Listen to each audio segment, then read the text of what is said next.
Years ago, this human being, where's Diane? That human being, and Kurlander began talking, I'm just stalling, Walter, don't worry. Began a conversation, understanding that in 2024, there was going to be the convergence of many things. One, the Getty was going to do one of their massive region-wide initiatives called Pacific Standard Time Art, and the theme was going to be art and science. Well, the strange bedfellows, Joan, Victor, Diane, David, and myself, we thought a lot about that question over 40 years together. And 45 years ago was the beginning of this crazy nut house of outsider art, which most of the world still does not know about, called EasyTV. 40 years ago, EasyTV and LAACM SIGGRAPH began on and off collaborating on a number of projects, of which this is going to be one. But we're not going to talk much about that. We're going to talk about a much broader topic. And since Walter's here, I'm going to stop stalling and let's slowly ease into tonight.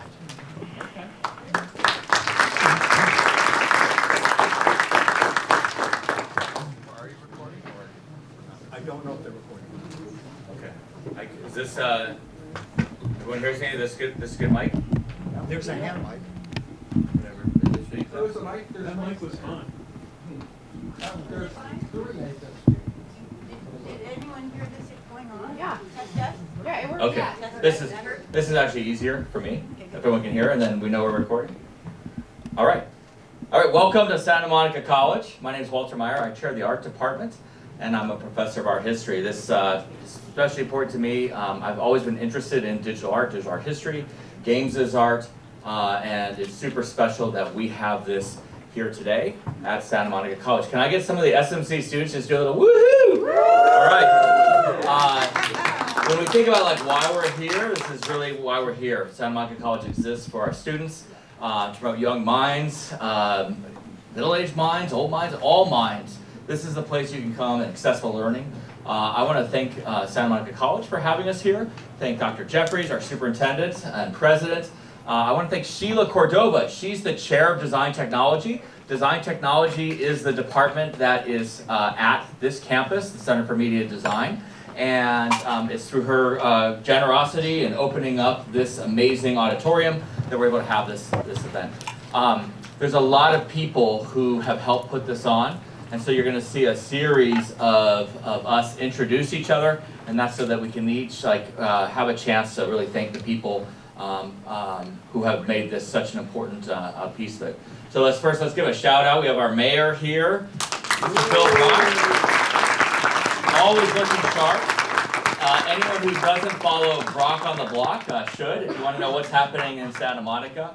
I've been a resident in the city of Santa Monica since 2000. I moved to Los Angeles in 1998, and thank you. Thank you, Mayor Brock, for being here. Would you like to say a few words? Yes.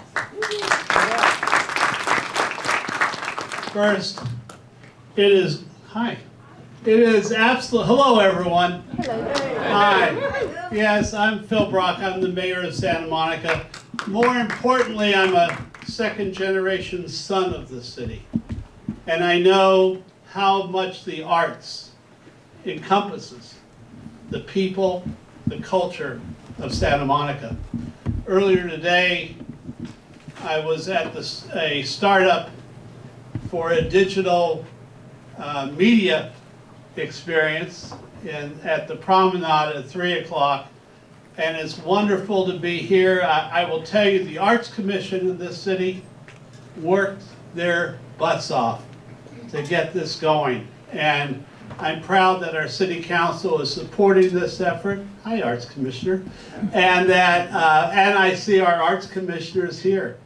But more importantly, this festival is bringing together the best of digital arts, and Michael Masucci was one of the pioneers of digital arts in Los Angeles. So I'm honored to be invited here just to say a couple of words about that.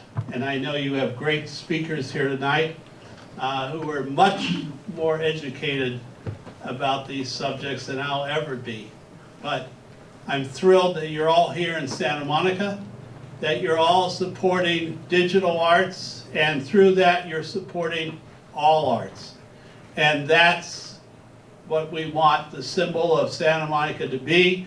In addition to the palm trees, the ocean, the Ferris wheel, the Santa Monica Pier, we are a center of innovation.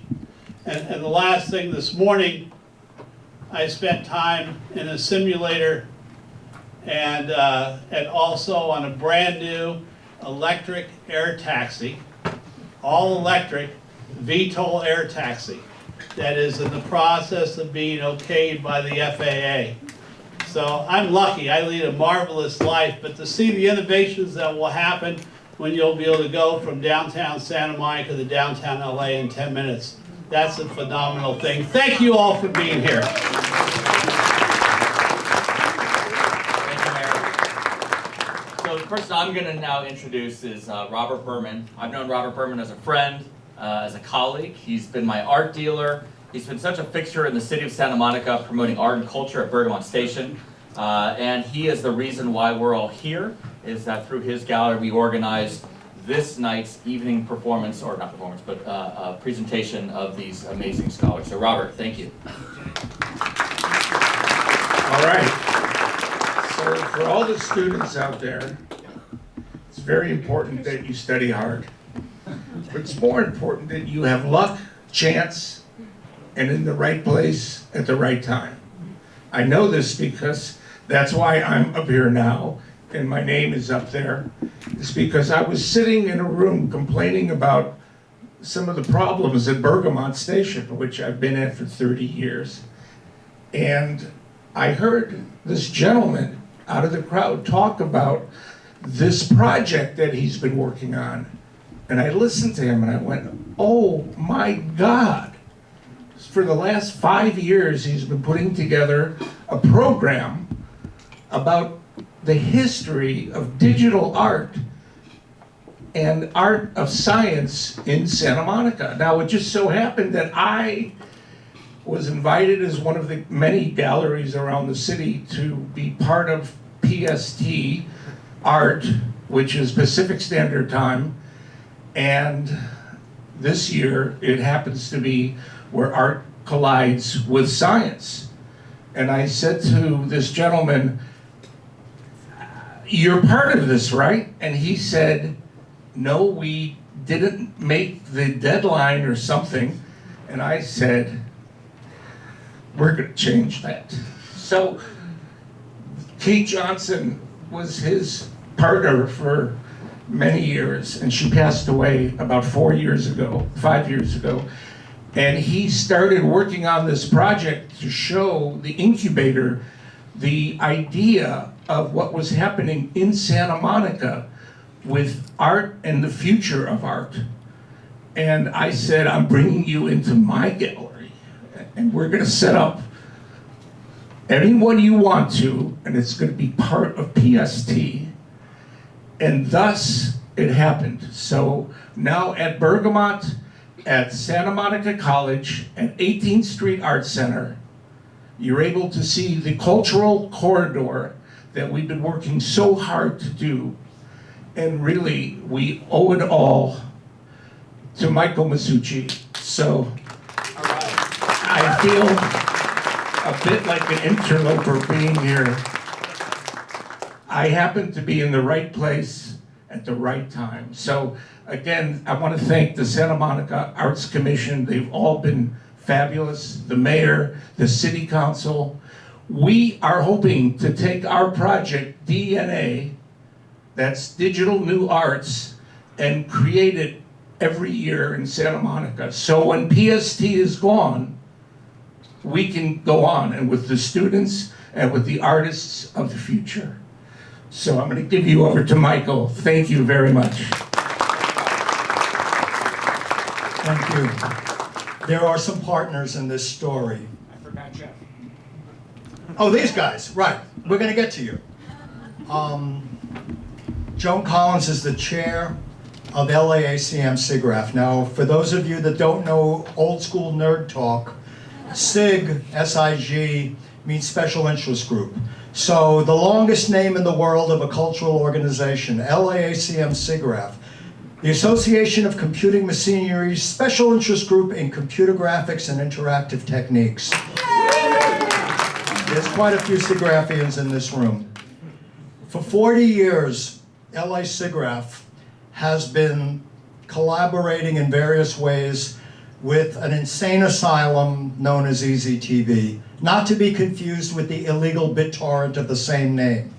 EasyTV began in 1979, when an openly gay man named John Doerr, openly gay at a time when that was career suicide in Hollywood, and not exactly career boosting in the art world either. There's a bit of revisionism around that, but there was plenty of homophobia in the art world in 1979. John realized neither Hollywood nor the art world was going to give him a chance to make his work. So he made his own space, an alternative space.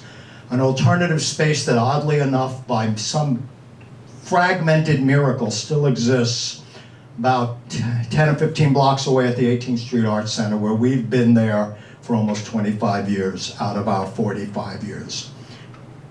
10 years ago, SIGGRAPH and EasyTV did a number of things with USC. USC, you may or may not know, houses the largest archive of queer material on the planet. It's called ONE, the National Gay and Lesbian Archives. It's an entire building dedicated to the incredible diversity that is LGBTQ+. I am a straight cisgender man, but I could not be prouder that my early work is in the permanent collection of the National Gay and Lesbian Archives. EasyTV understood that in order to grow, it needed to be intrinsically diverse. So without ever trying, there were always as many women, there were always as many people of color, and there was an extreme large number of all kinds of queer perspective. SIGGRAPH also understood diversity. There were plenty of women exhibiting in SIGGRAPH at a time when the Guerrilla Girls correctly pointed out that about 19% of the legitimate high-end galleries and museums were exhibiting women. Without even trying, both SIGGRAPH and EasyTV was a picture of the world, as it should be. There are two women up there that this festival is dedicated to, and then I'm going to bring on these amazing people that have humbled us by saying yes to being here tonight. Patrick Prince, introduced to me by Victor Acevedo, who along with Joan, Dave Kurlander, Diane People, and some of the other SIGGRAPhian pioneers here in town have been creating a unique art movement with EasyTV. Patrick was arguably one of the first people to understand that computers were going to change art and everything else. One of our panelists today, coming all the way from London, is Melanie Lenz of the Victoria and Albert Museum. She has become a world expert on Patrick's work. Patrick taught at Cal Arts, she taught at Cal State LA, she taught at Pratt, but she curated traveling shows for SIGGRAPH and amassed an amazing collection of incredibly early work, largely unequaled. And when it came time when she retired to find a home for that, 15-ish years ago, I don't recall exactly when she gave this stuff away, she correctly knew LA wasn't ready, so she brought it to London. She brought it to the V&A, where combined with the British Computer Arts Society's collection, they have amassed one of the seminal collections of digital art on the planet. Pietro Agolo is a curator at the Getty Research Institute. His practice is very different. He uses a wide barometer of work to create his stories and his exhibitions. Joel Ferrer runs LACMA's Art and Technology Laboratory, where they empower and embrace new ideas and commission new work. Pascaline Maricon from Paris is an artist, an archivist, a historian, and a curator. They all together paint a fabric of what is the panorama of digital art. And what I'm going to do now is invite them all up here, and we're going to have a conversation. And they're going to do most of the talking, but I'm going to start with a few questions and see where it goes. So please, join us on this room.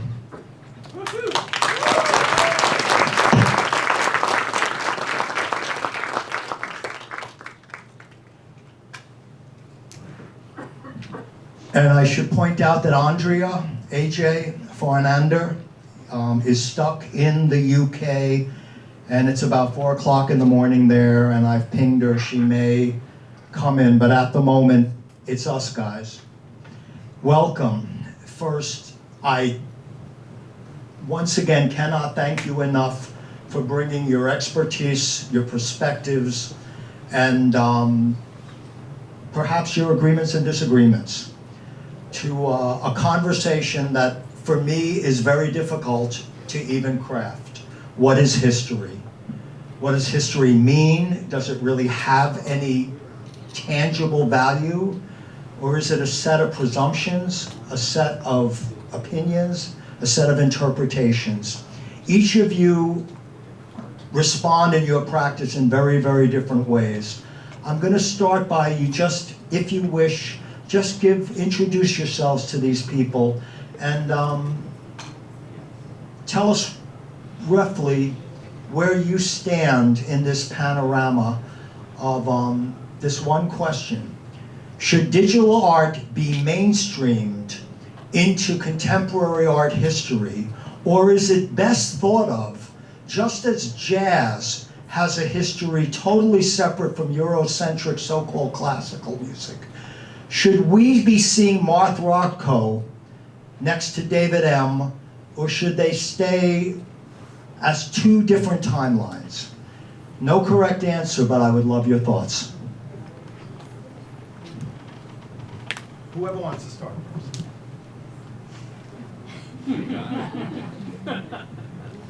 Sure, I can start. Do you want to go? Hi, everybody. Well, first, I guess a few words about who I am and what I do. So I'm one of the curators at the Getty Research Institute, which has, particularly the LA crowd might know, we are a specialized library and an archive repository for the study of art history and visual culture. So I work with modern and contemporary collections, meaning that I participate in building a collection that it's meant to be a collection for the research and study in art history, meaning essentially that differently from the museum, that it's in the same campus, of course, we do not collect paintings or sculptures or what is traditionally conceived as fine art, but we'd rather collect material for the library, so rare books, artist books, some work on paper, photography, and then mostly archives and papers. So papers of artists, papers of artist spaces, other institutions, scholars, collectors, and so on and so forth. So the type of exhibitions and the type of projects I'm mostly involved with are deeply, I would say, archive-based. When it comes to, so in a way, I guess within this panel, I'm the more generalist of the four. I'm not by any means an expert on digital art, but my 2 cents, I guess, on your question would be that digital art, I think, of course, requires a higher degree of specialization and, a very specific knowledge. So I think in terms of scholarly endeavor and scholarly research, it certainly does make sense in a way to keep it separate from the broader art history. But in terms of exhibition making and in terms of museum collection, I think it's of course very enriching to have digital art next to other more traditional media, video arts, and so forth and so on. Yeah, I guess I can leave it like that.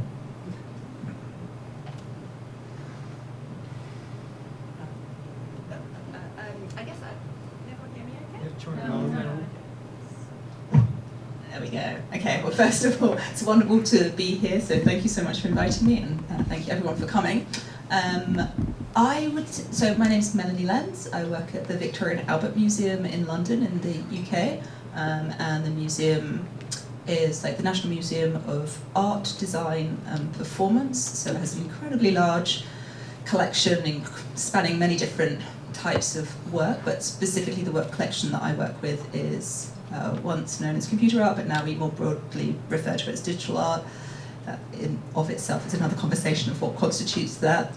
But to my mind, I feel like nothing really happens in a silo, so I'm very interested in integrated histories, and I kind of emphasize the plurality here because I think it is very much, rather than one history, many histories, lots of different narratives, and I do think there's room for both, that it can have a space and a time where you have dedicated exhibitions to kind of really delve deeper, but I think it's really important for the context and parallels to be made, and I think that creates different routes in for audiences. So I've worked on a number of different sort of shows and interventions that sometimes will just look at specifically digital practices, shows purely about that, but other times it's about working with, I don't know, curators in fashion, curators in career, and having digital artworks interjected into their show so that they can be seen pieces side by side. So I'm giving an answer of everything here, but mostly I think I stand that the histories, it's important that they are integrated. All right, you can hear me, right? Yes. Okay. I'm Joel Furry, and I run the Art and Technology Lab at the LA County Museum of Art, or LACMA. And LACMA is a encyclopedic art museum. We are a collecting institution. I think we like to say that we're the largest art museum west of the Rockies, although I'm not sure what exactly that means when people say it. So, but in doing my work at the Art and Technology Lab, essentially it's a grant program. We provide financial and in-kind support to artist projects that are somehow engaging technology or critiquing a technology. And it's a unique kind of position to be in inside an encyclopedic museum. But I think LACMA is sort of a strange bird in that it has this legacy of facilitating art and technology experiments. So back in 1967, the museum launched its original art and technology program, which went to 1971. And it was the vision of our modern art curator, Maurice Tuckman, who kind of saw what was happening on the East Coast. There was a similar initiative happening on the East Coast with, I think it was kind of, Robert Rauschenberg was leading the charge with that. And it was a collaboration between a number of artists in New York and scientists and engineers who are working at Bell Labs, Bell Laboratories, just near New York. And Maurice Tuckman, our curator, was I think, looked around Los Angeles and saw what was happening in LA at the time. LA was becoming a sort of hotspot for aerospace. The aerospace industry was really booming at that time. There was also other technology industries. Rand Corporation was, I think, was right here in Santa Monica. I think it still is actually. And I think Maurice saw there was a great deal of value in bringing artists to Los Angeles and to not just immerse them in the cultural landscape here, but to also introduce them to the technology landscape that was starting to really take root here. And so we invited like artists like Andy Warhol, who wasn't as, I think, big at that point. It was, it was still somewhat younger or early on in his career. Tony Smith, John Chamberlain, who actually was paired up with Rand Corporation. It's a really funny story. And then Claus Oldenburg was paired up with Walt Disney Imagineering. And this early program was like sort of a matchmaking. We would take an artist and put them, literally gave them an office at this company. And we kind of were like, all right, there you go, good luck. And we kind of would wait and see what would happen. Some of these experiments went really well. Other one, like a good example of a sort of fruitful collaboration was, you could say, Claus Oldenburg with Walt Disney Imagineering. His ongoing conversations and early work with them were what led him to really work in a much larger scale and to work to develop his animatronic sculptures. So out of his collaboration, he was able to eventually achieve, also with the help of Gemini Gel, a large animatronic ice bag sculpture. And each one of these collaborations has a really interesting story behind them.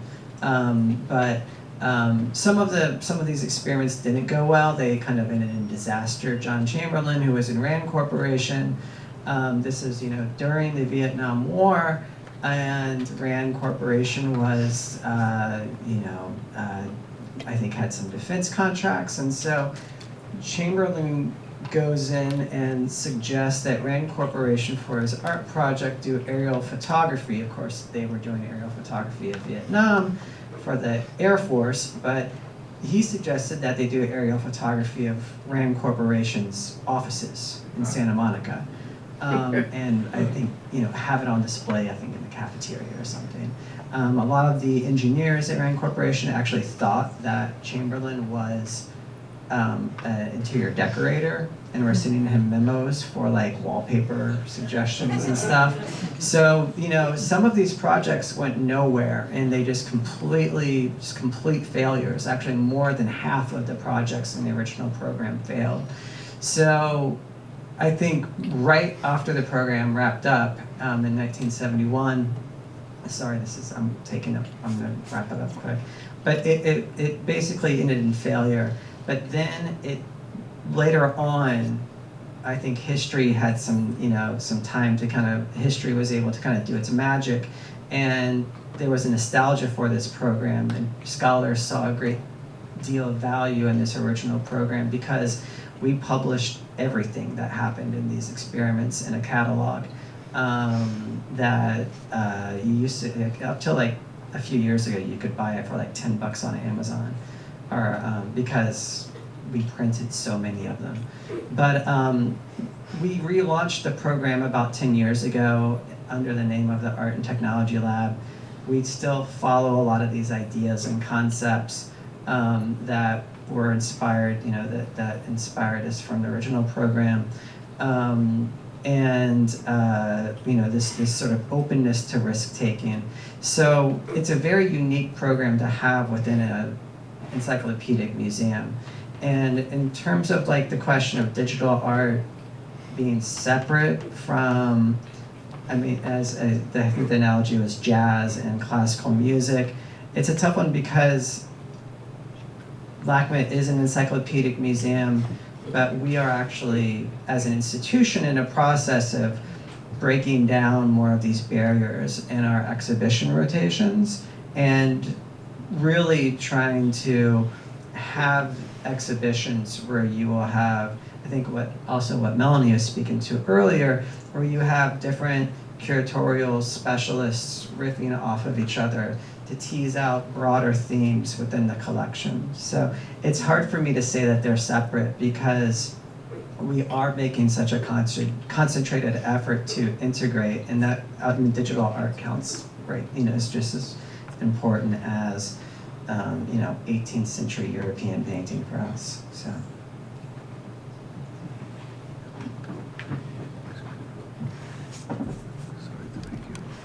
Hello.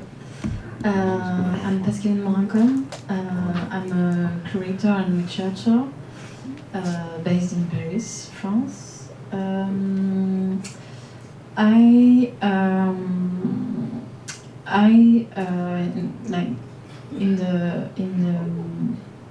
the course of my researches 5 years ago, I organized at the Centre Pompidou, at the Kandinsky Library of the Centre Pompidou, a one-year program of talks and screenings dedicating to the history of EasyTV, the space Michael presented earlier.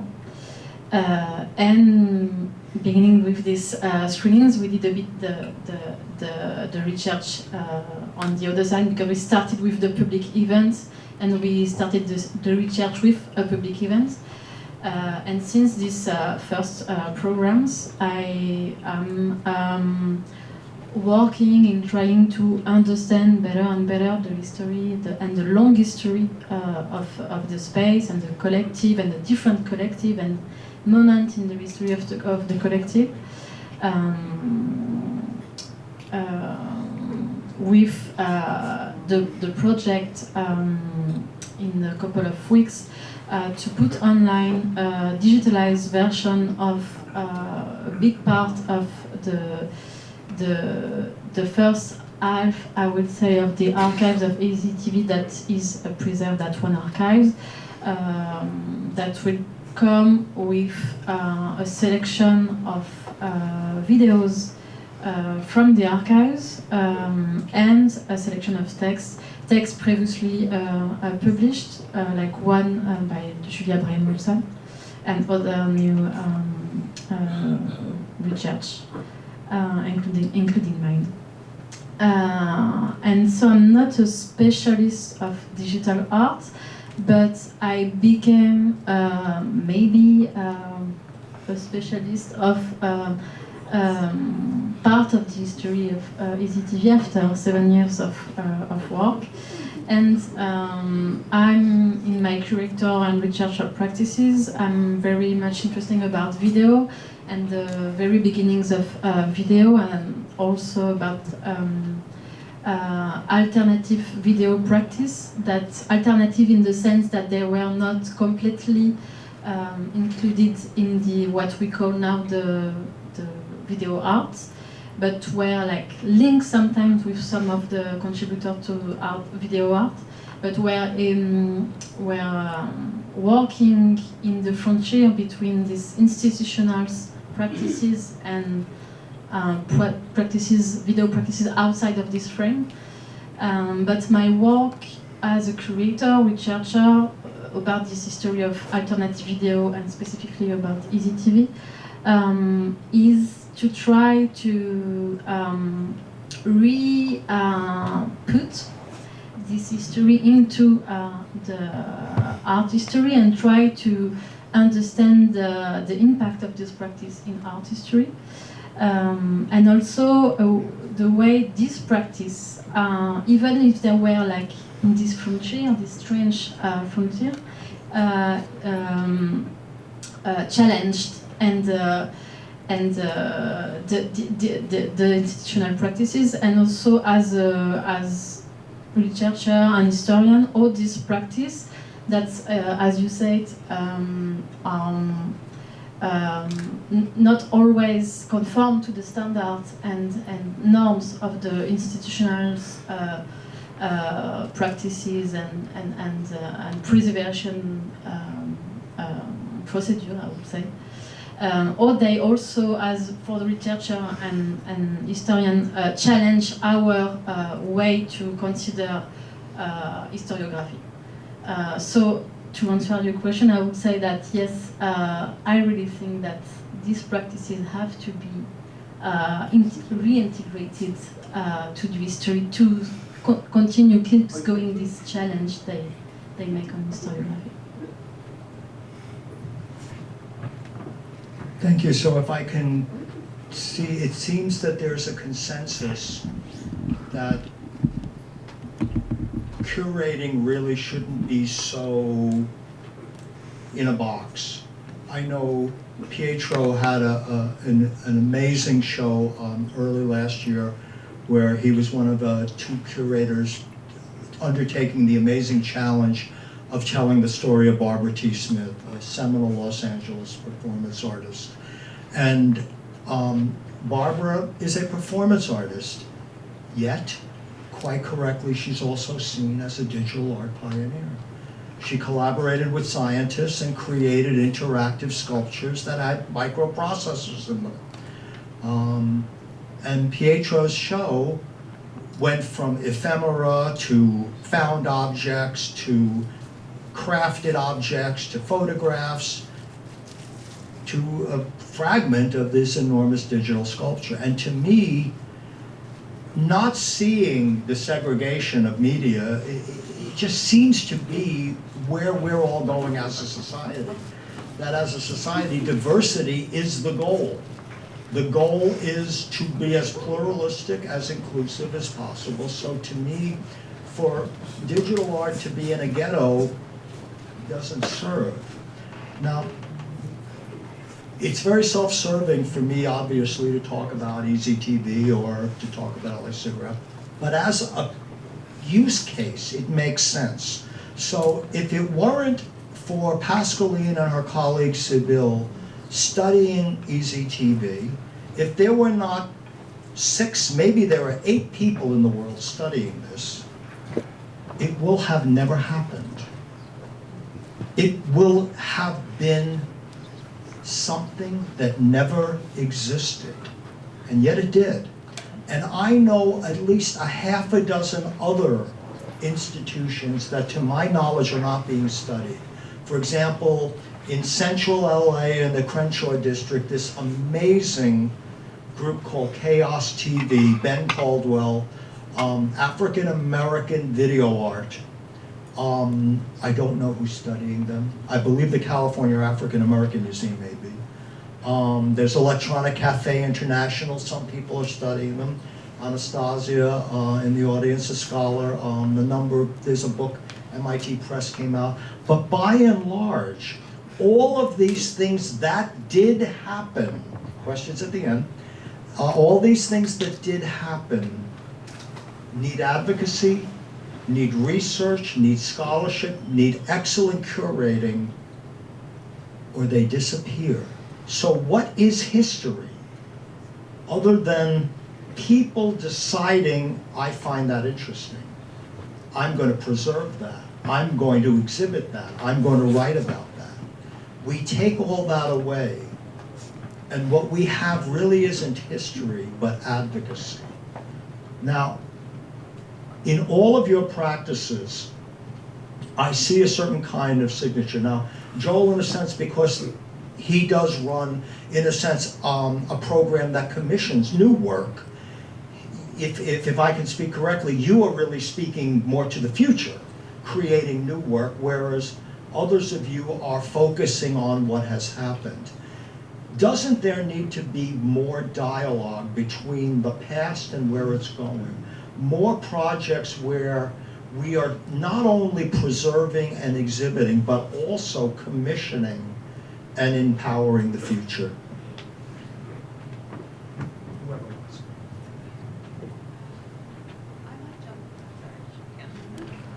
I might jump in here to say that yes, absolutely. It is about looking back and looking forward and finding dialogues between the two. I recently published a book called Digital Art 1960s to Now, and rather than the book being associated with an exhibition, it's actually associated with a festival, and the festival is an opportunity both to have conferences, conversation, commissioned new artworks from contemporary practitioners, discussions with an older generation of artists, and I feel like that for me is one of many ways in which to kind of create this space where we can explore or revisit histories that largely have been forgotten, but at the same time both empower, inspire, and like draw out differences in the way that contemporary practitioners today work. So I think it's necessary as a curator to be able to do, well, maybe not necessary, but for me, I find it really interesting as a space to do both. But just to return to your description earlier about what are these histories and what happens if they're not recorded, makes me think actually that I'm going to play devil's advocate somewhat and say that although I think it is important that the histories are integrated or not separated, there has to be a space where to introduce practices that have somewhat been overlooked, that they do have their own dedicated space. So although I think it's important that when we create exhibitions, that we're not just siloing works, I do think there is still, perhaps not in this room, but audiences, the public audience that certainly I encounter at the museum, still have very little knowledge. I'm generalizing largely here, but lots of people are very amazed when I tell them that digital art, or however we're defining it, has like a 60+ year history. So I still think there does have to be a space where you can tell that history. So I've jumped around a little bit in my answer here, but yeah, there are a few thoughts in response to what you were saying. But yes, I think there does need to be spaces where we commission new work and continue to have dialogues with contemporary practitioners and look at the past and see which histories have been written out, what has been forgotten, and ensure that there is time and a space to kind of revisit and explore those so that they're not lost.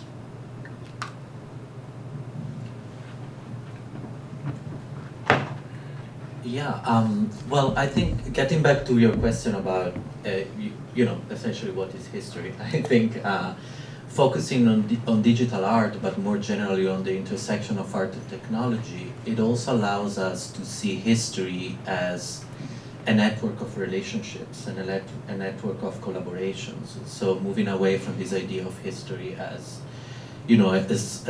a long line of geniuses doing masterpieces, and think about how things are done and how many people it takes to, they all say it takes a village. Like thinking back about Barbara T. Smith, and thank you about your nice words about the show. In order to do her works, Barbara was going to Caltech. She was going to the meetings of the LA branch of EAT. She was going to JPL. She desperately tried to get to the LACMA thing, but didn't work out. And later on, of course, she was working with Kate, Easy TV. She was working with the Electronic Cafe International. So, yeah, it really allows us to see the fabric of a cultural space and a city in a much more interesting and insightful way, I think. In terms of exhibition making, it also does poses kind of interesting challenges. I mean, in her case, part of her work is completely ephemeral, being a performance artist. Part of it has just been dismantled and lost to history, particularly the big, very complicated, kind of technology-heavy installations like the field piece. So what we tried to do was also to think creatively about what it means to make an exhibition and build a narrative. So a lot of it was actually props that we bought, on eBay and Amazon, and try to just reconstruct the scene of some of her performances. And also, for example, it's just interesting to think about how difficult it is to find hardware and machinery that artists were actually using at that time. And I love coming to Easy TV on 18th Street and see how you're holding on to all those machinery that I don't even know exactly what they are. But in the case of Barbara T. Smith, I mean, she's the very first known artist to have worked with this Xerox technology in the United States, and you know, she was doing that in 1966, 67, and she was using a 914, and it proved so difficult to find it. But finding it and bringing it to LA really anchored the narrative in a different way, and it was really interesting to see how visitors were drawn to that huge piece of machinery, and it kind of surprisingly became this Instagram moment that we were not expecting. Yeah.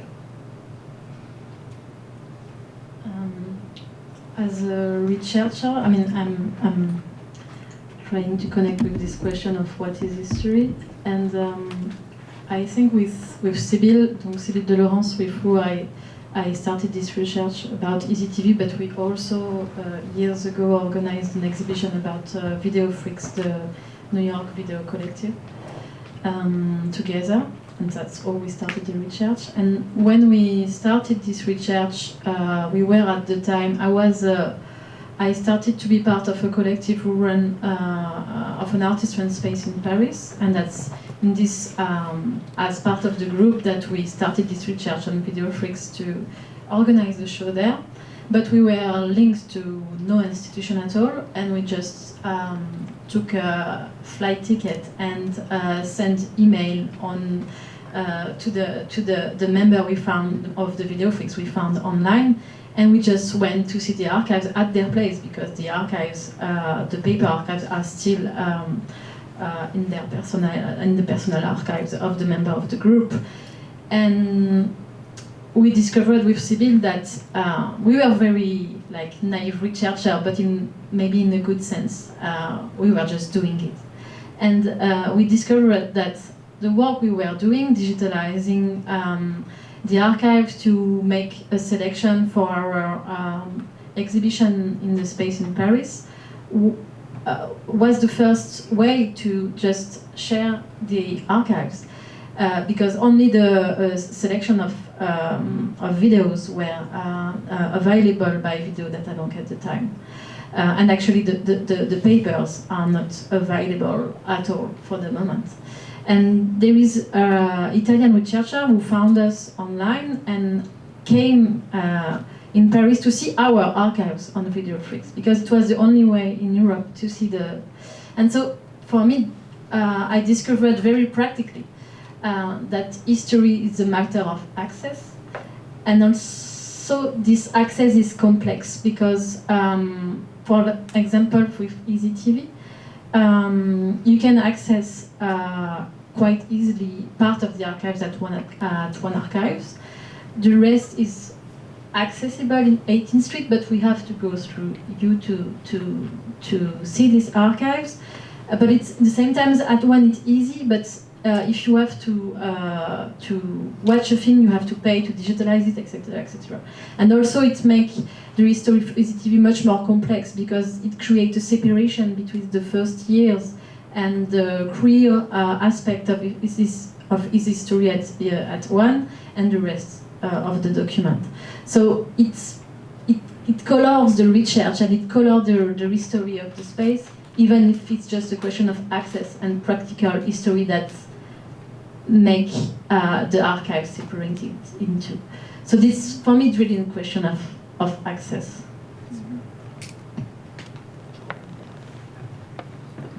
Yeah, first I want to...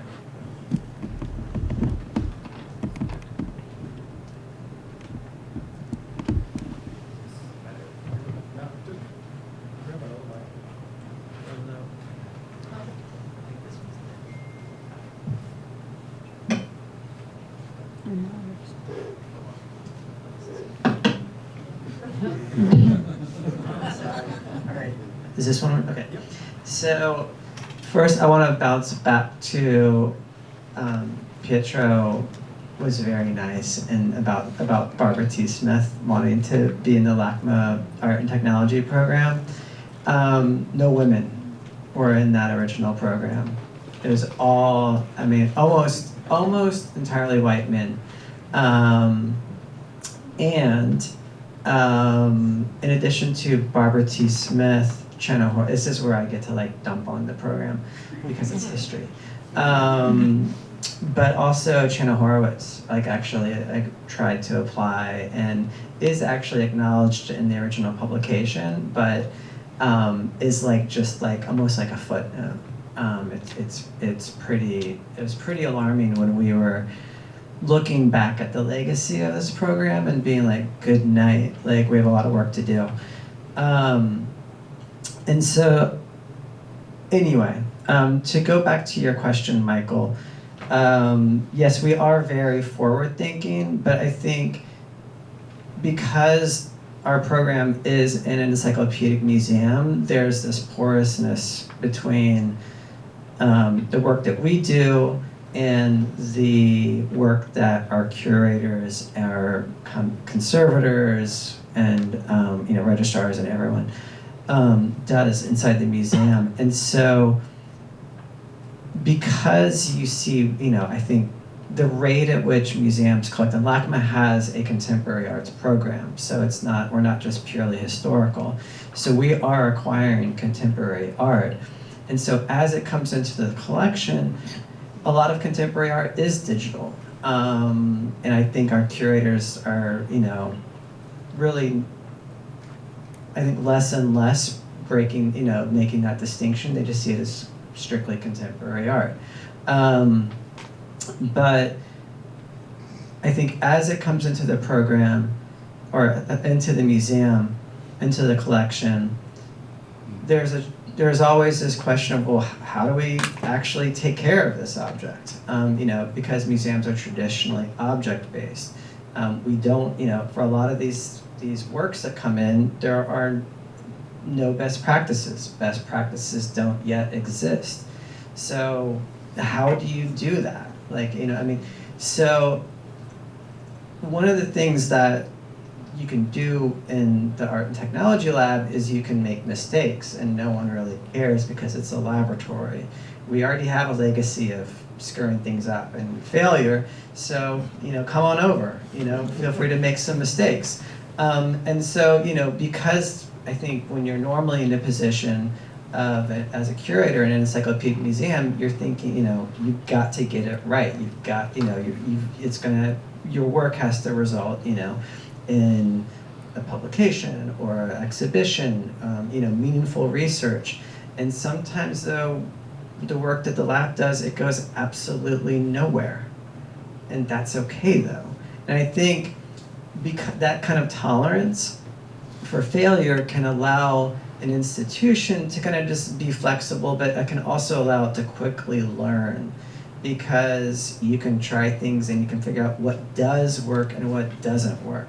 And that, I think we learned that pretty quickly when blockchain-based art, or I think what we used to refer to as NFTs, but we are supposed to call it blockchain-based art now.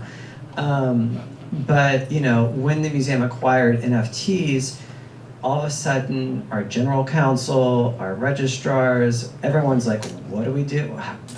Blockchain, is it still going to be around in a year, 2 years, 10 years? And the big, everyone was like, I don't know. Oh, we don't know. And so we had to develop a process, and a process that we aspired to, that we hoped would become best practices. And I don't know if it is, all I can say is it's a start. But I think in museum work, in this idea of best practices, is it's never really best. It's just best for where you're at today, So anyway.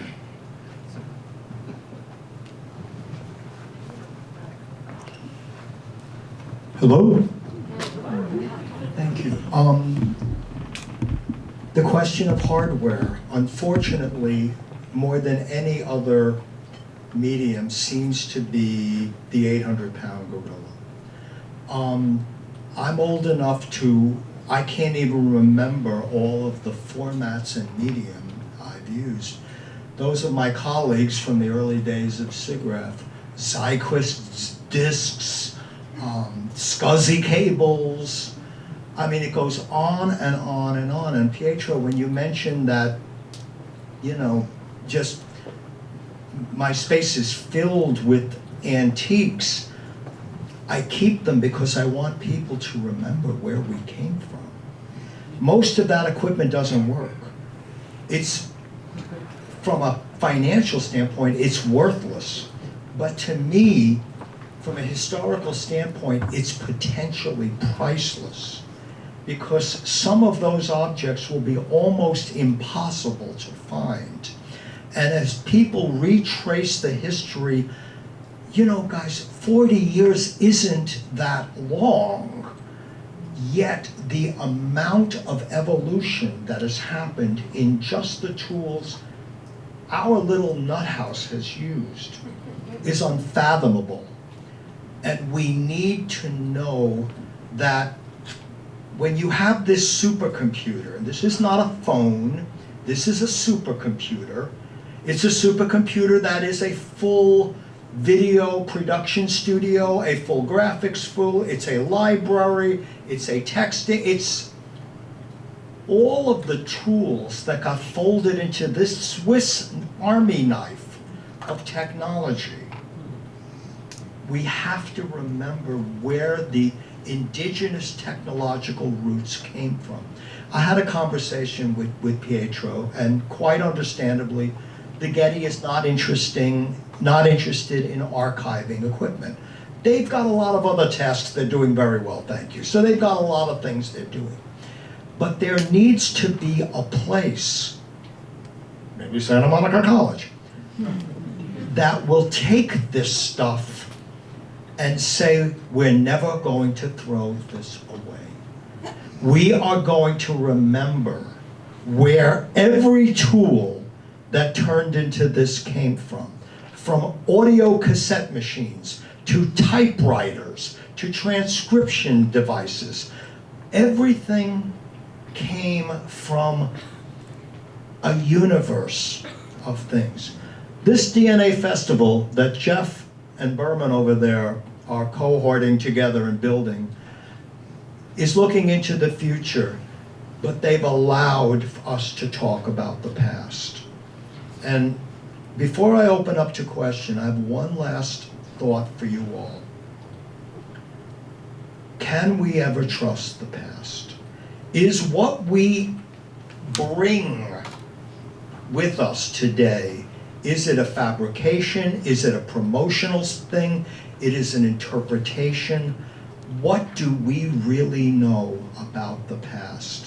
You have all become experts in specific artists, in movements, but how do we tie it all together to tell a story, even of the recent past? Is it even worth trying, or is it not really what curating and archiving and research is about anymore?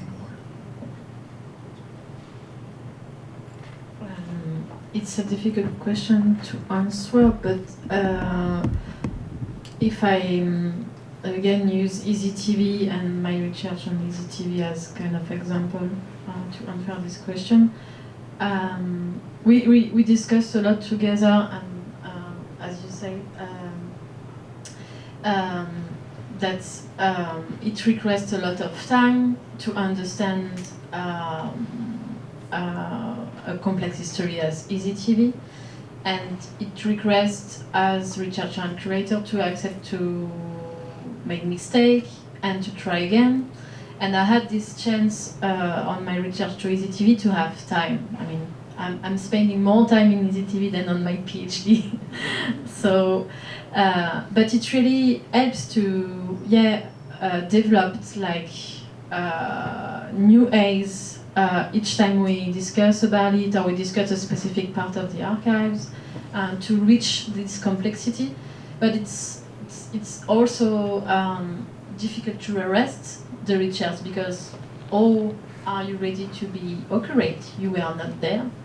So it's kind of it's kind of it's kind of complex, but I mean, even as researcher, I think it's nice to have the possibility of failure and accept it and mistakes to in the work, and so I agree with you.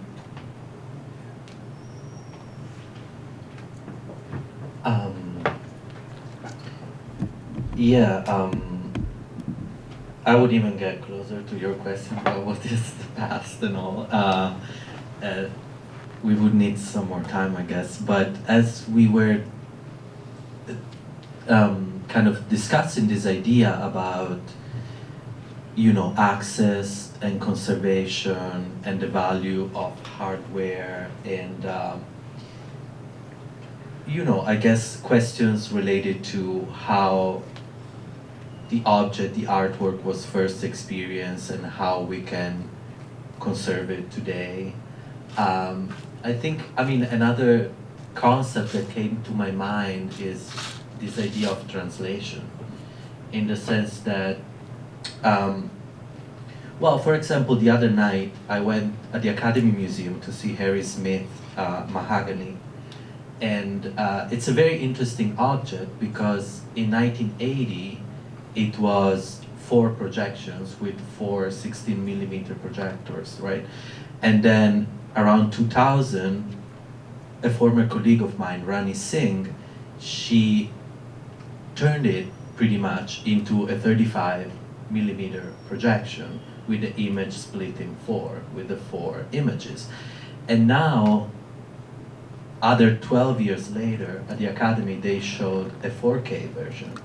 So this is an object that it's 40 years old, and it's been already translated into completely different media, and that it's experienced in a completely different way. So we always have to keep in mind that I think writing history is this process of translation and this process of navigating what we can keep in the original format, or if completely obsolete, how we can translate it in a different way.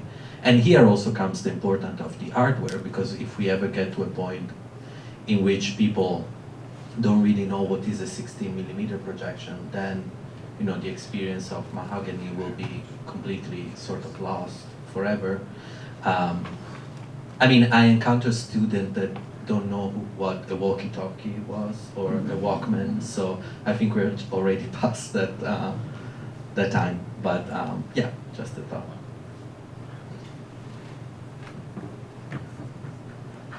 Okay, I don't know, this is an interesting question. Because if you're looking back at the past, you're always looking at it from the lens of the present, right? So,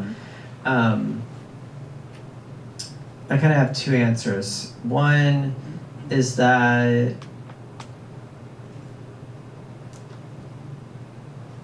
it's really impossible to know what you have in the present. Of course, hindsight is 50-50.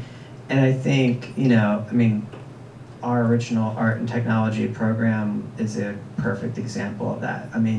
By the time it was over, the museum just wanted to get as far away from it as possible, I think.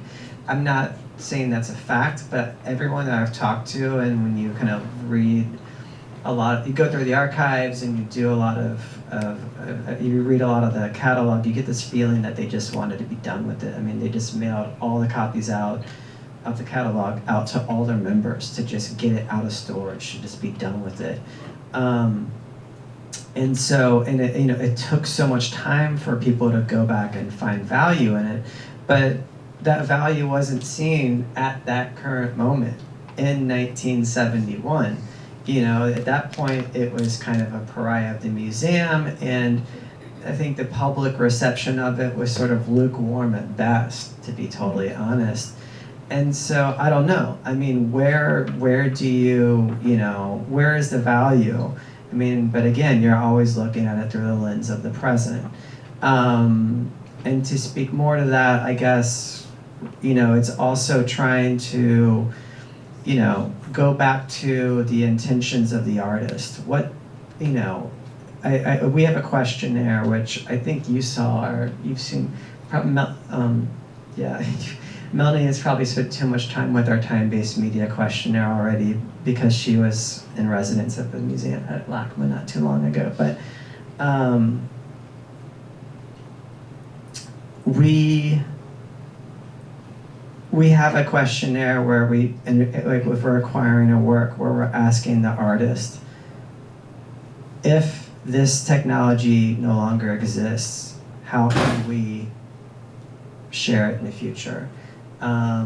We have this, and we try and get as specific as as possible. So, we have also one that's specifically for just because it's so recent. We have one for blockchain-based work. We really had to get as much information from the artist as possible, and I think there's an organization called VOCA, Voices in Contemporary Art, where they interview artists, and they talk to them about their practice and how they would envision it, for posterity, how their work would be shared in the future, and to try and capture as much of this sort of their conception of the work, so that it can still align with their vision in the future. Because when the artist is gone, all you have is what they left behind. So it's really important to to collect I think that's the importance of archives, and which is ironic because LACMA's Art and Technology Archive is not very robust, I should say. There's not a lot of material about that besides for what's in the publication.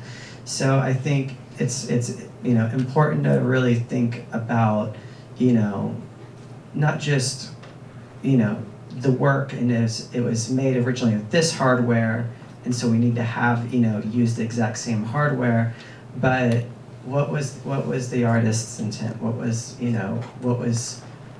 were they trying to achieve with this work, and have that is as much of that information as recorded as possible. So. Okay, I guess when you posed your question, Michael, it made me think about a project that I recently worked on, which was constructing a timeline. And I think the thing I want to share about this is the first thing, and in constructing this timeline made me think about what constitutes histories, how these networks and communities and hubs cross over, and what do we share, what's in, what's out. And I think for me the most important thing was acknowledging from the very get-go that it's highly subjective, and it's really impossible to ever have a comprehensive, all-inclusive timeline that includes everything. So one of the ways in which I found useful working was that it was a collaborative project, so I worked with various colleagues, and both within the museum and outside, to kind of submit ideas about key moments that were seen as really pivotal. But I just want to emphasize that we were all very conscious from the beginning that we needed to state that it's nearby impossible to kind of include everything, and I'd like to think this is the first of many timelines, because invariably incredibly important artists and movements and times weren't included. There's only so much space you have on a page. There've been some really interesting actually timeline projects online where people have submitted it, and it is possible to continually add things. But I just wanted to add this, I guess, because it talks to your question at the beginning about, well, what is it that we do, and who is included and what is left, and how do we think about histories and those stories told and those stories not told.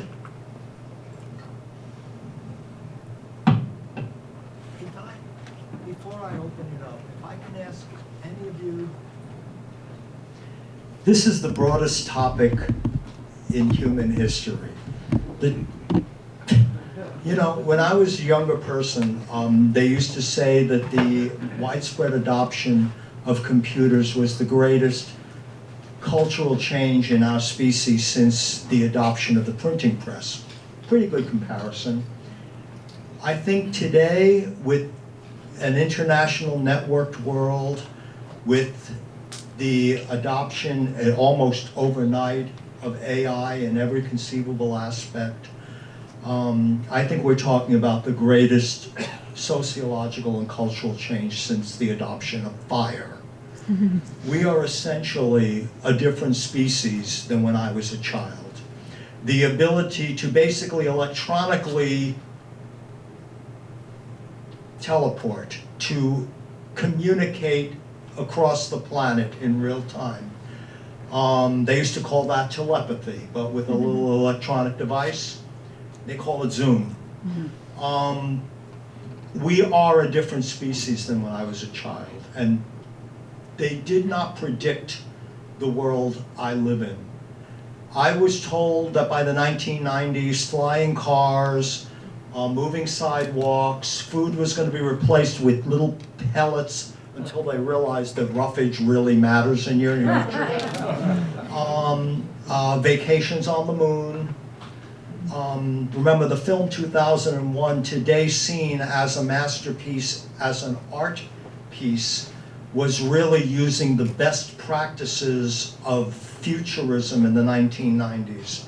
I'm sorry, in 2001 we did not have a giant space station being constructed, and we did not have commercial service to the moon.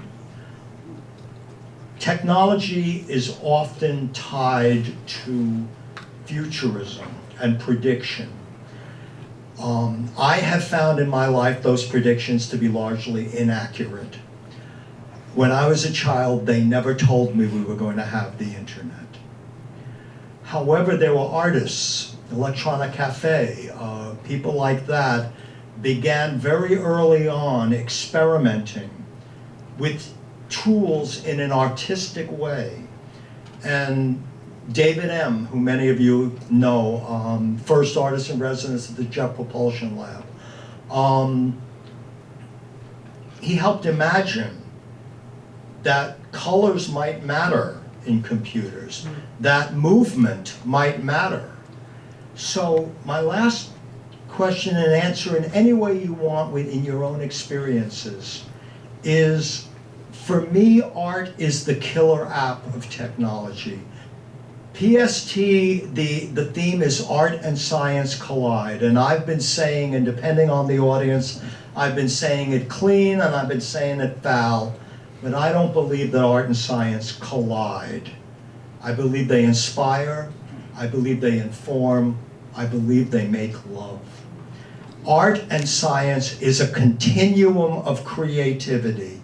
It is answering questions in the skill sets you have adopted, whether your skill set is paint or your skill set is C++,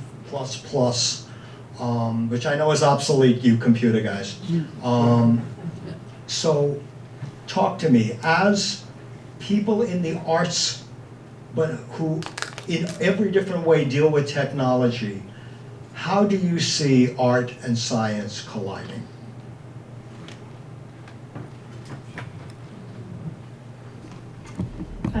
Yesterday I was at the Getty to see the exhibition about EIT, Experiment in Art and Technology.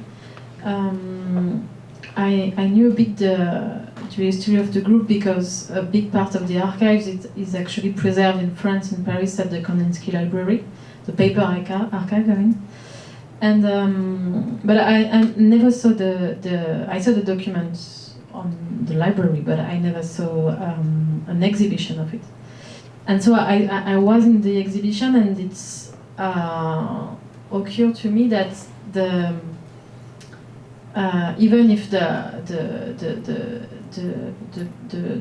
work of EIT was to connect artists and scientists, engineers, mathematicians to work together, it occurs to me that what EIT experiment at the time was what is today with this translation we can have in the present of this past, is that they started what is called today like a production company that helps artists to produce art, because today there is now a different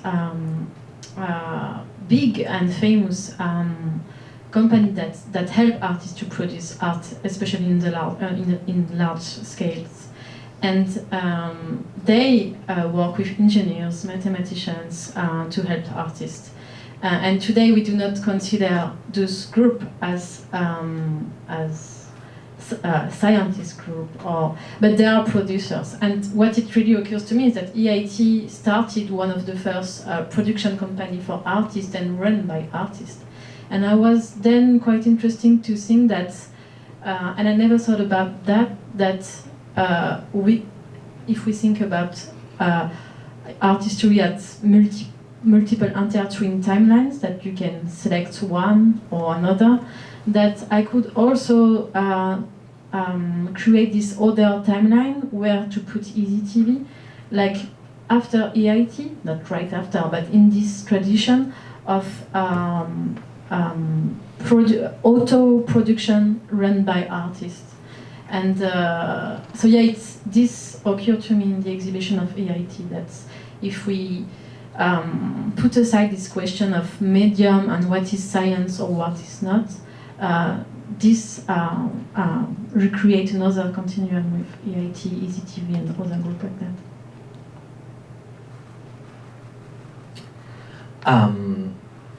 Yeah, well, trying to answer your question about art and science, well, I couldn't really put it more poetically that you did, and I completely agree that in a sense, I think at their purest and at their best, both art and science strive to answer the same existential questions, essentially, about, how we're here, why we're here, how we function, how the world functions. So, yeah, I do agree, and I do love your suggestion that rather than being art and science colliding, it should be art and science, just making love, like a softer way of seeing it. Yeah, I too agree. It's kind of hard to tell these days, I think, where one ends and the other begins. I mean, I think if you look back, you'll see, if you look back just even like 20, 30 years ago, artists were, I think, more dependent on scientists or engineers, at least in our program, because they didn't have the tools at their own disposal. Michael, you made a good point of showing your cell phone.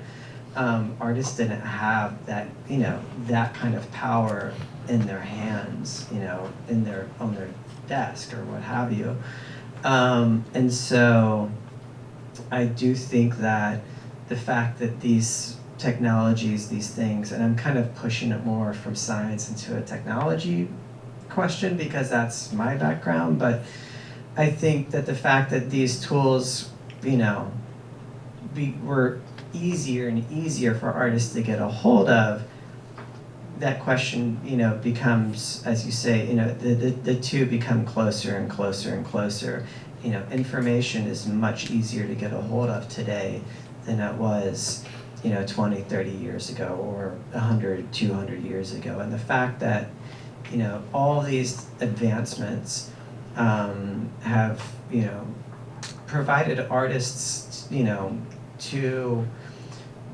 have given them the tools and some more autonomy. In some ways they're less dependent on a team of people to realize their work. In other ways they are dependent on a team. But I think that, when you think sort of more historically about science and what have you, all that has been sort of just condensed into the personal computer and the cell phone. Today, the capabilities that you have. But actually, I've had conversations with artists and scientists together, where the scientists are like, "Oh my God, you're more of a scientist than I am. You have more rigor than I do in your approach and your questioning and what have you." And so I think it is a continuum, and it's going to be ever increasingly more difficult to make a distinction between the two going forward. Okay, my thoughts. I guess traditionally the two have been pitted against each other. If we think about C.P. Snow's lecture on the cultures of art and science, and we have traditionally thought of them as separate. And I know certainly, I'm not sure if it's the same here in the US, but in the UK, for the longest time, we were told you couldn't study both. I remember literally being in school and being asked by a career advisor what I wanted to do when I grew up, and I said, well, my favourite subject is science, but I also absolutely love art. And like many people in the UK, we were told, well, you have to choose. You can't do both. Actually, I think they suggested I become a radiographer, because they're like, it's photography and it has science, but it has a creative aspect. And that was as far as like the thinking went. But then, on the other hand, if anyone's ever been to the V&A, if you look really closely at the fabric of the building, we have these, I wish I had an image to show you, but like on the ceramic staircase are these tiles which have an entwined S and A, and the museum, which was created off the back of the Great Exhibition in 1852, maybe 1851, the S and the A stand for science and art, and it was seen as a space where science and art met, and that quite literally is embedded into the building. But then shortly after the museum was created, the science aspects or science parts of the collection were shipped across the road to the Science Museum, and the art and design pieces and those inspired by manufacturing were left in what is now the Victoria and Albert Museum, then called the South Kensington Museum. But I see my role today working with creative technology as bringing back, or as a way to kind of combine those two passions that I had as a kid, both science and art. And I feel like technology is that very obvious way in which actually the two are have lots of shared similarities. And I think it comes from this drive, both scientists and artists who have curious minds and lots of rigor and investigate, they go about things differently sometimes, but I think it's definitely not a case of collision, but when at its best can be really, really complementary, and there are lots of similarities. Yep. Are there any questions? Oh my God, okay. Jeffrey, Michael, thank you for do you want a curating. microphone? Should we, let's, I think it'll be fine. Michael, thank you for curating the curators. It's impressive to see everybody here tonight, late on a Thursday, thanks to SMC. Melanie, I'm wondering, you spent time in LA, but being in London and from that view, is LA and is Santa Monica more of an outpost, or how do you perceive the significance of what's going on the West Coast? I mean, I came here, so there's a couple of programs at the V&A that enable curators to travel, and as a digital art curator, I was like, I want to come to Los Angeles. This is where it's at. This is where, well, there's lots of hubs of activity, but the number of artists and spaces and the community here is seen as really pivotal. So yes, has a lot of standing internationally due to the quality, basically, of the works and the galleries that are here. Any way of quantifying or qualifying that? I'll think about it, but yeah, anecdotally, it's known as a great place to be. yes. So all of you have kind of mentioned a little bits of it, like Michael said, on one hand, it's really hard to predict the future, and then on the other hand, like Joel's mentioned, and a lot of you have talked about this, is that people like Barbara T. Smith and Chana Horowitz were just kind of totally ignored in their time, and only in hindsight are they recognized now their significance. So looking forward to kind of proactively say, in a certain sense, a lot of things in technology and art only happen on accident. Most of the biggest breakthroughs in history, you don't kind of, even if you're searching for it, you don't find it, it sort of happens on accident. But then again, there's this other thing where if you don't support it, it might not ever happen at all. So are those things that are being thought about, or are you guys only kind of looking at things more in an archival sense or a historic sense? Are you proactively trying to encourage certain things to happen and to make sure that there is support for whatever that next breakthrough might be?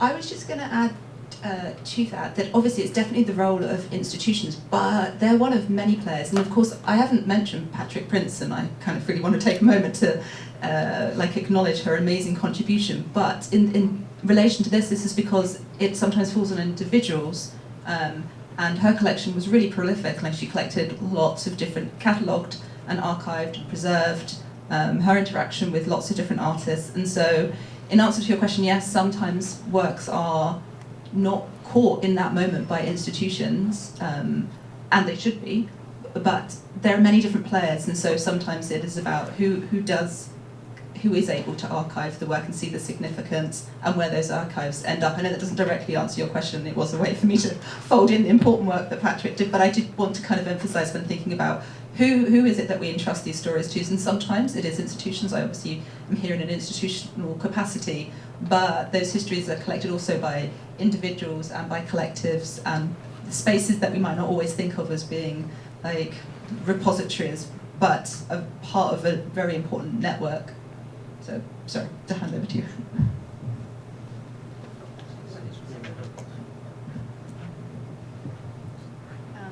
This is a very interesting question. When in the group of creators and artists with who I run this artist friend space in Paris, we had these discussions together regarding the impact, because our goal was to present historical. One of our goals was to present historical works outside of institution and especially historical work that haven't been shown and documented by institutions. But in the same time, we wanted to show what we call young artists. I don't like the term because what's a young artist, but living artist. And we were confronted to a very material question, is that in France, it's very difficult to find money to produce show of living artists. It's much more easier to show historical works. And the discussion was complex, that all we can make possible this show without asking living artists not to be paid. It's terrible, because we were an artist-run space. And our try was to organize archives show that can be more easily funding, and select each time a part of the budget to create a new budget to produce new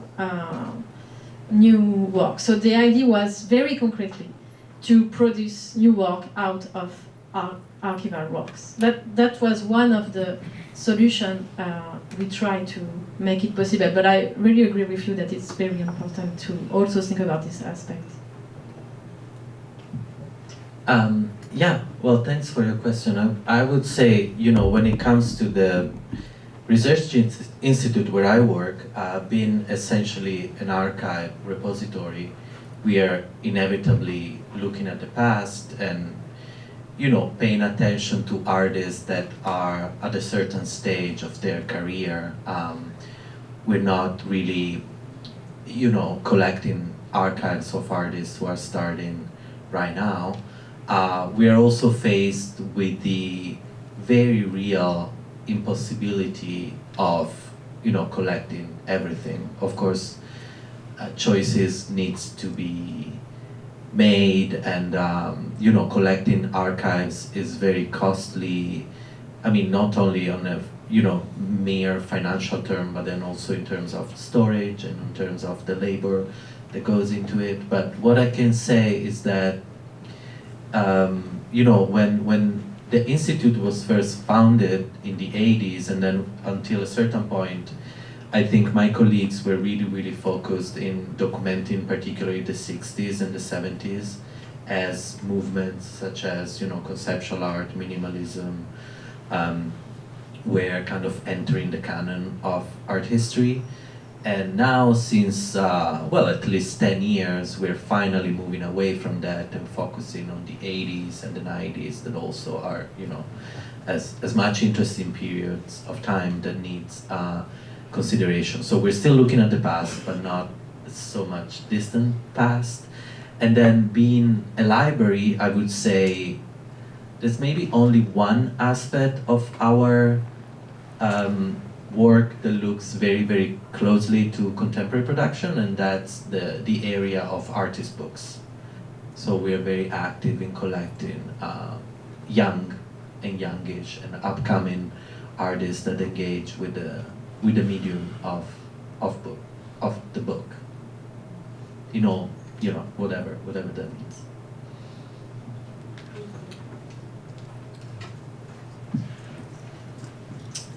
I would say, I mean, I'm very interested today in, and this is something I am borrowing from JPL, or NASA Jet Propulsion Laboratory.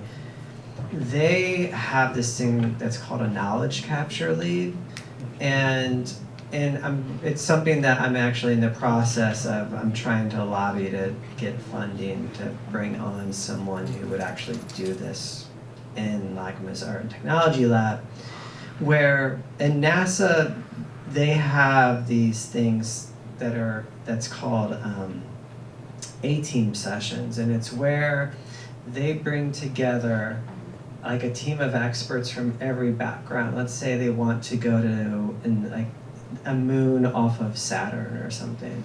And so they have to bring in a propulsion expert, they have to bring in a thermal expert, a systems expert. All these different experts have to be brought in and weigh in on the viability of such an idea, what it would require, and it's basically like kind of like a technological jam session where they really start riffing off of each other and start trying to formulate a feasible mission that could eventually become a proposal that would go to NASA for funding. And they have someone, and they have this sort of session take place in this area of JPL. They call it left field because it's where there's very little judgment. They encourage all the participants to not, really, laugh at anyone's ideas and what have you, because that's how they're able to actually move fast and come up with really good concepts that could become a successful mission.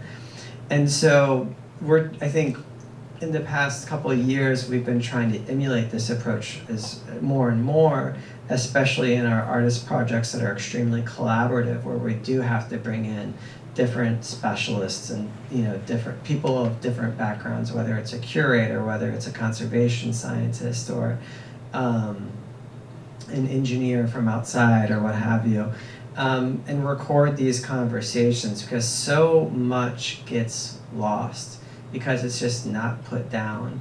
And I mean, even to the idea of like where you have cocktail napkins. I actually have in some of my files like actual sketches that are on cocktail napkins that became successful projects. But to have someone who is not just really even a note taker, but someone who is able to follow these conversations, to interpret these conversations, and to record, sort of pluck from them the interesting ideas and concepts as they emerge. And at JPL, they have a whole wiki, of course, that is for every conversation they've had. It's recorded on this wiki, and you can go back and you can find it.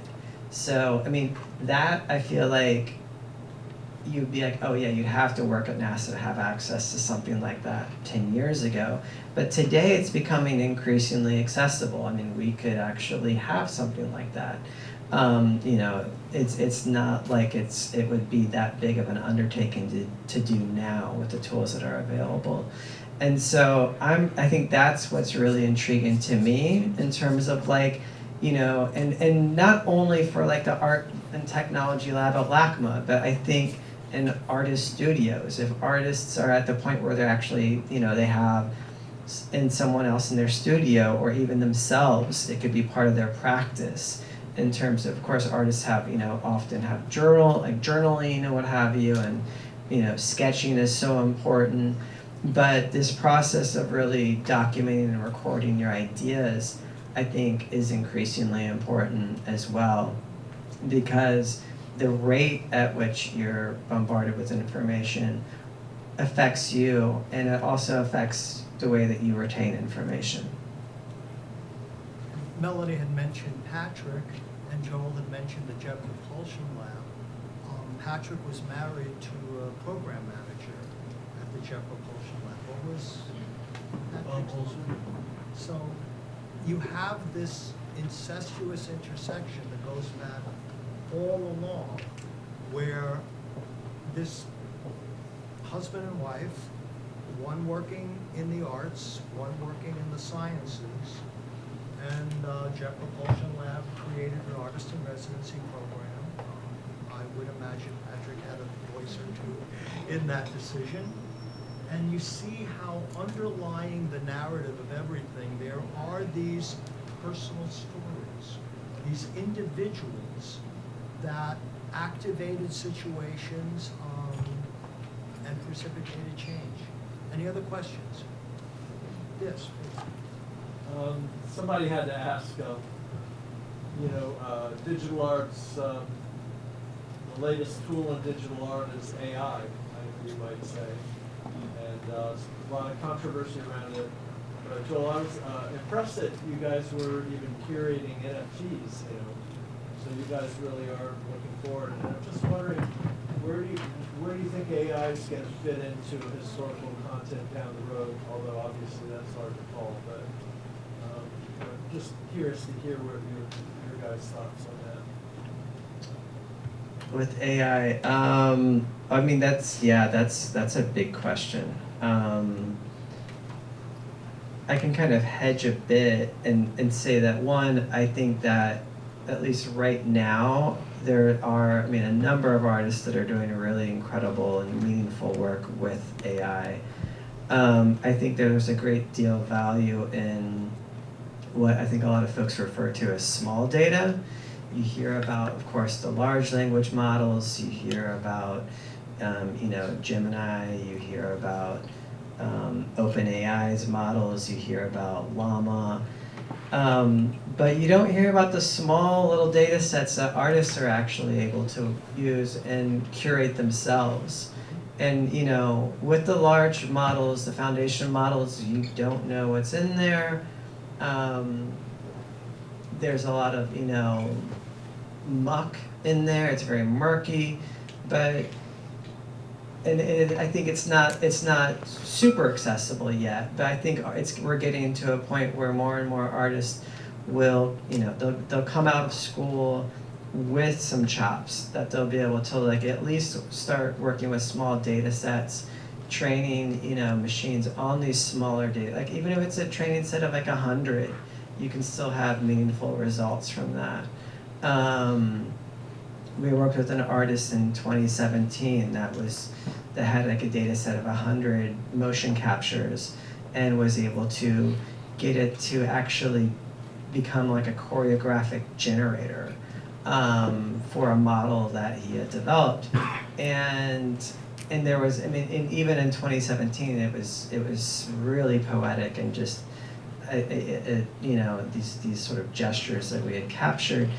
But again, small data shouldn't be overlooked. And I think today's emphasis on the big models is problematic, I think, not just for the ways that you hear about today, about the critiques against, big AI or what have you, but it's also problematic because there's all these really great, wonderful things you can do with small data that no one is paying attention to, besides for a small group of artists. So.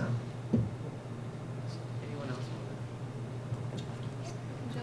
We probably have time for 2 more questions. I know Anastasia, you had your hand up before. You have a question? And then you jump. Should I just speak up? Okay. Yeah, my name is Anastasia Chava. I'm a historian of art science and technology altogether, and also a musicologist. So concerning the first question that Michael started with, it's derived from this presumption that digital art is, and you don't give a definition, which is important, is somehow marginalized compared to jazz. So let's assume this is true. What is your vision for like the different kind of makeup? Do you want the digital art to be mainstream? Do you want it to be appreciated by the widest public? Do you agree on what comes with the art becoming mainstream, like the constraints regarding money and so forth? Or do you want digital art to still be somewhat on the side of avant-garde-ish thing, experimental thing, that is defined by values of the artist and perhaps not as resonating with the larger public? Or do you think about like museums appreciating and supporting digital art and kind of not seeing it quite? You assume that the digital art is marginalized, but like museums is more of a project of enlightenment and modernity, and they are associated with academies, and those are institutions of like preservation, and they are quite conservative. But the digital art, to the extent of my awareness, it receives support of like galleries and the artist-run spaces, which are more kind of the 20th century projects, which again time-wise seems to be relevant. So yeah, what do you kind of put into this claim of the marginal position of the digital art, and yeah, what you would like, yeah, how you would like Are you this asking to- me or? Yes, you and also everyone. So, I don't believe that the truth in the grandest sense is achievable, because I think we as humans are very imperfect beings. But I think we can get closer to the truth. And in my perception, in the last 70 years, something happened in human culture that affected everything, including the arts. And when I look at the general canon of art today, I don't want to take Jackson Pollock out. I don't want to take de Kooning out. I don't want to take anyone out, but I want to hack that timeline. I want to put some people in to be seen as equals, to be taught in art departments alongside Pollock and de Kooning and Frida Kahlo. And I believe, I have my wish list, but I would leave it up to them to decide whom. But to leave out what I truly believe is the greatest transformation in human history, to leave the artists out that were part of that transformation, seems to be cultural fraud, seems to be misinformation, seems to be an oversight that is unacceptable. And so I don't want to kick anybody out, but I want the timeline to be much more diverse. I want indigenous people in that timeline. I want queer people in that timeline. I want old people in that timeline. I want high school dropouts in that timeline. And yes, of course, I want those people that looked at the computer 50 years ago and saw the world we live in today. And if they're not historicized, then to me, history means nothing. History is just fashion. History is just advertising. It is just the promotion of a certain already commoditized group that just continue to appreciate and value at the auctions. I want a truer read, and to me, computer art is the 800-pound gorilla that is still invisible, not completely, of course, but if you went to Frieze earlier this year, you saw hardly any computer art. I would like to see that change. That's just me. I don't know if anyone else has.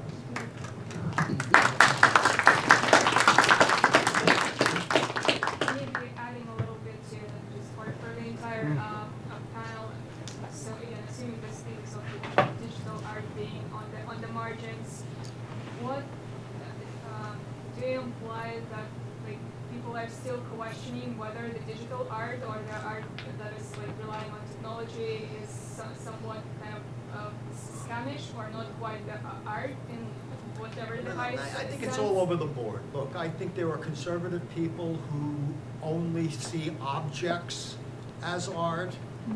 I think it's changing so rapidly. I believe that all throughout the world, at the finest museums, at the finest universities, I think they get it. I don't think there's any, hidden secret. I think they understand how significant it is. But Hey, Michael, can I feel like I'm interrupting, but I just want to remind you there was, I just want to remind you Leslie Jones at LACMA curated the coding show. Absolutely. And that was a major look at computer art. A And really so deep this look. gentleman had a question. Yeah. Because we do have to wrap. I'm so sorry. Go ahead, sir. I'll make this quick, but I actually want to, in the realm of archiving and how do we preserve digital art, I wanted to advocate for something that I've seen. I've talked to people with different, people who like to archive old equipment and bring it out. And the equipment is interesting as an object, but it is really interesting as the nostalgia, as the stories that are tied to a particular moment in time, how the community worked around that particular expression of creativity. When a movie comes out, I want the Blu-ray of it because it comes with the extras that talk about the aim of the creators in addition to the art, because it makes it richer for me. And if you look at the history of European painterly art, part of that is the science and the quest for new colors and new ways of expression. And art, walking through a museum, art can be pretty if you're ignorant to the context of the time and the thing that changed, or the new thing that was available that was expressed. And so sometimes when there's a new digital art piece, it's nascent, everything is nascent to its own expression. It may be developed further, and so in the future you may go back, well, this was the start. This was the first kind of reaching out from this new capability. So I guess I just want to advocate for that context, especially because things change so quickly now. You're preaching to the choir. Thank you, sir. As most of these people here know, I have a room filled with broken equipment that I will not throw out. It is essentially worthless, but as I said earlier today, I consider it priceless, because I consider these are the short little step-by-step evolutionary motions that kicked this field further and further along, from 640 by 480 resolution to 1090 to 4000 to 12K. We have to have physical artifacts preserving every step. I don't know where to put my collection, but I'm certainly not going to put it in a dumpster. And I believe there is a home and a place for every step in the DNA of the world we live today. And somehow, I can't imagine 1% of digital media students in the future are going to care, but that 1% that do, that become the historians of the technology, are as important as the historians of the artworks made from these technologies. When we forget, we lose a piece of ourselves. We lose a piece of who we are and where we came from. And that's why institutions like the Getty, encyclopedic museums like LACMA, places that integrate design and tech and performance like the V&A are so vital. Why the Pompidou is so vital, because they they have the skills, they have the people, and they frankly have the resources to make us remember something. With that, one more question.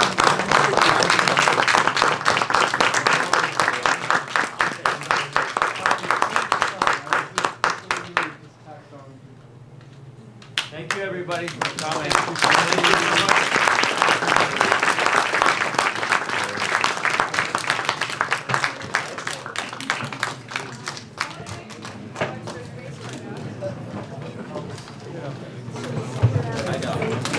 They're welcome to still talk.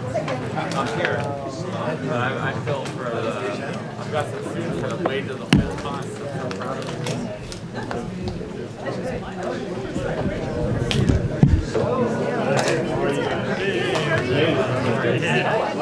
Walter,